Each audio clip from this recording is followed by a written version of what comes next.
Hi, welcome to my channel. இப்போ நான் பச்சரிசி வச்சு மோதகம் செய்ய போகிறேன். வாங்க எப்படி செய்யலாம்ப்பா. பச்சரிசியை நான் 2-3 தடவை நான் கழுவி எடுத்துகிட்டு வந்துட்டேன்.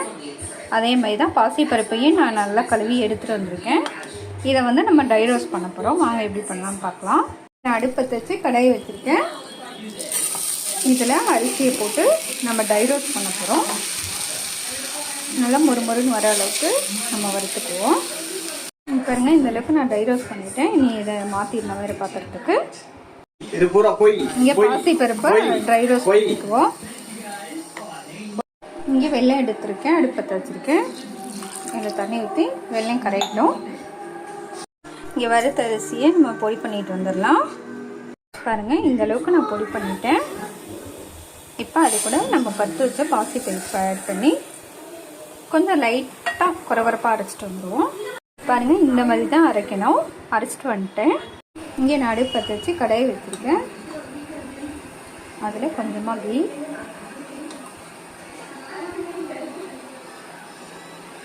அப்புறம் தண்ணி ஆட் பண்ணிப்போம். அது கூட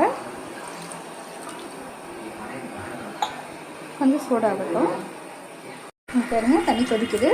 இப்போ நம்ம அரைச்சி வச்சுருக்கதை இது கூட ஆட் பண்ணி மிக்ஸ் பண்ணிக்குவோம்.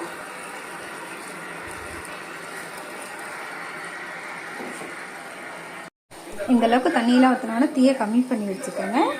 கொஞ்சம் வேகணும். மூடி போட்டு வேக விடுங்க ஒரு 10 நிமிஷம். இதில் தேங்காய் ஆட் பண்ணியிருக்கேன், ஏலக்காய் ஆட் பண்ணியிருக்கேன். இப்போ நம்ம பாவு காய்ச்சி வச்சுருக்கோம்ல, அதையும் ஆட் பண்ணி நல்லா மிக்ஸ் பண்ணிக்குவோம்.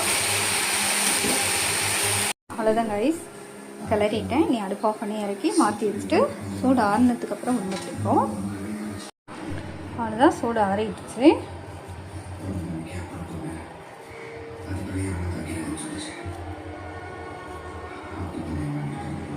இந்த அளவுக்கு கொழுக்கட்டை பிடிச்சி வச்சுக்கோங்க. அவ்வளோதான்.